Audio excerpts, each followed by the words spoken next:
We got 6 new hypercharges this update.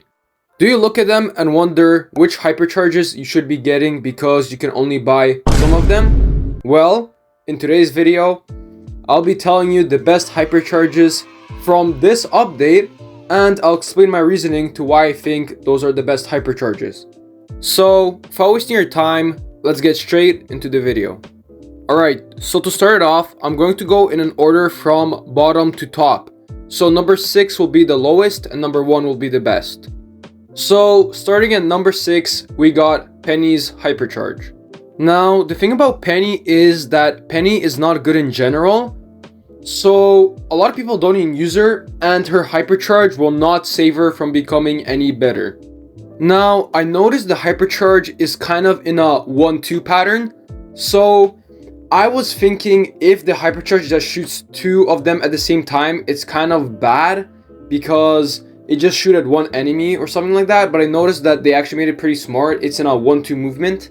So to be 1-2, 1-2, 1-2, and that's kind of how the thing releases. So that's pretty smart. So basically what I'm thinking is it's going to basically move the targets a bit. So it will target 2 spots instead of just 1 spot. So the turret health didn't increase, it's the same health as the normal Penny turret. See, Nita's Hypercharge actually increases the bear's health, but the Penny turret doesn't. So this is why I put Penny in number 6. So the brawler that gets 5th place is Daryl. Now honestly, I think that this Hypercharge will be pretty underrated, and I will explain why.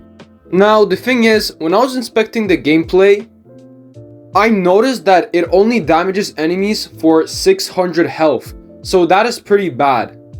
Now, I'm not going to lie, Daryl's new Hypercharge does look like a lot of fun to just play, but I was thinking maybe if you can actually hit a lot of enemies, then you can get up to 4 supers, so that can actually be pretty good. Another thing that will make his Hypercharge pretty good is that he can actually charge the Hypercharge over time. So that will make Daryl's Hypercharge pretty good to use, as you can get it more times than other Hypercharges.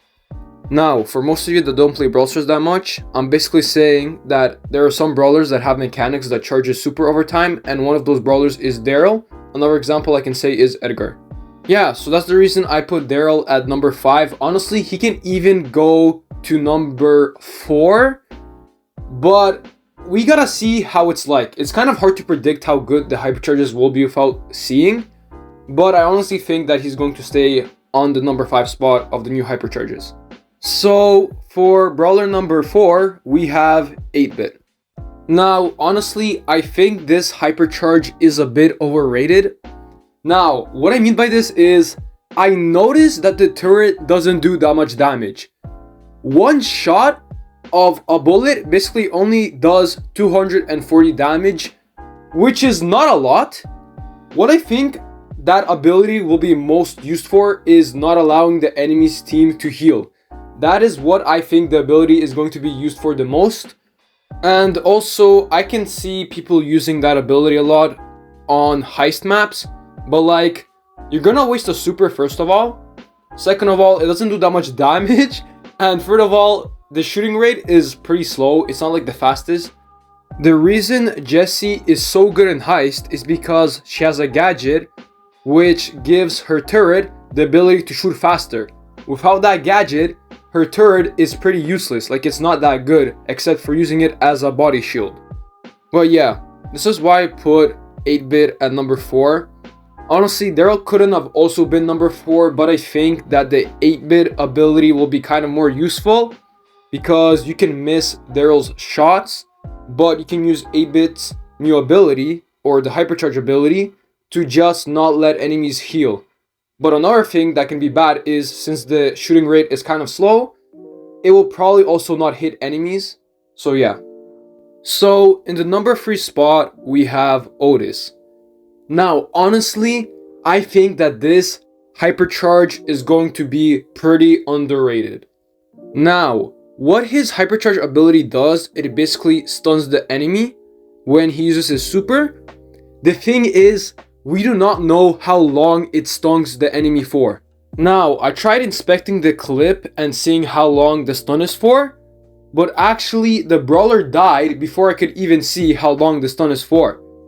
So, if this stun is for the whole duration of Otis's super, now that is OP. That is way too strong. The thing is, all we know right now is that the stun is at least 2.5 seconds to 3 seconds long. So yeah, that's all the information we really have about that ability. Now, the best way I like to think of Otis's Hypercharge is basically an improved version of Miko's Hypercharge. Because when you use Miko's Hypercharge, you have to activate your super. So usually, you don't get the advantage of the extra damage and stuff like that. Unless you do it at the very end. Which basically, you cannot run away and hide and activate your super. So I kind of think of Otis's Hypercharge as an improved version of Miko's Hypercharge. Now that we're done with Otis's Hypercharge, let's get to number 2. And for number 2, we have Ruffs. Now, Ruffs' Hypercharge is actually really good. So, what his Hypercharge does is basically gives extra damage to his super. Now, I found out by inspecting the clips, his super does 3,500 damage with the Hypercharge. Now, don't get me wrong, it may only do 2,500 or whatever because I know he has a star power which gives him extra damage. Now, I'm not sure if on Brawl Talk they had that star power or not, so don't quote me on that.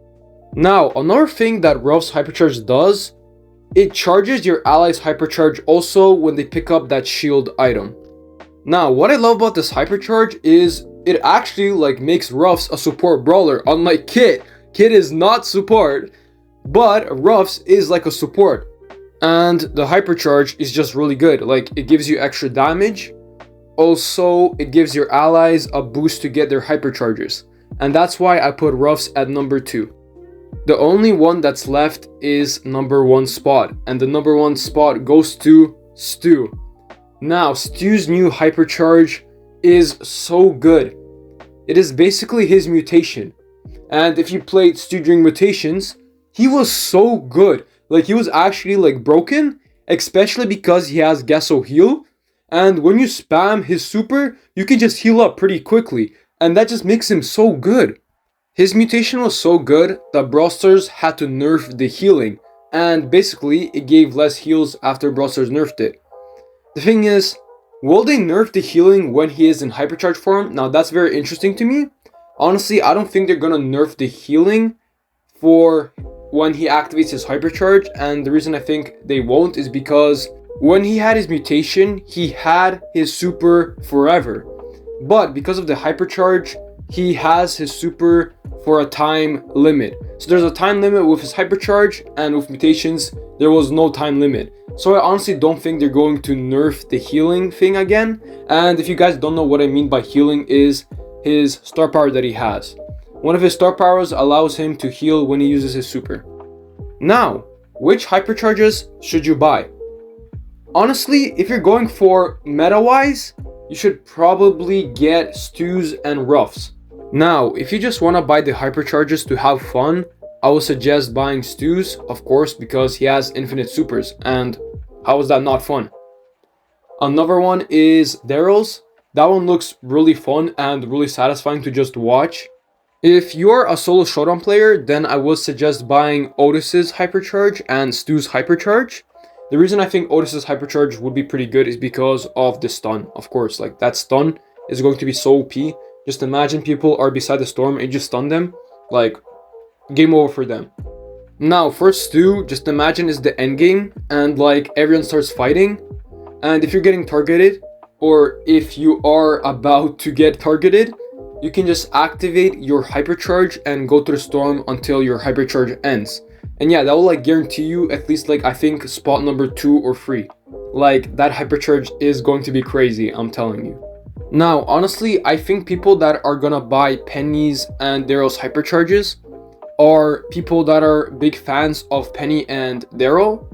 So they're probably going to buy their Hypercharges because they main them, or they're really big fans of the brawler. Now, for 8-Bit's Hypercharge, I think people that play a lot of Heist are probably going to get it because it does seem really good in that mode. But yeah, thank you guys for watching the video. I really appreciate it. Now, if you did enjoy my content, leave a like and subscribe. Otherwise, have a good day and bye bye.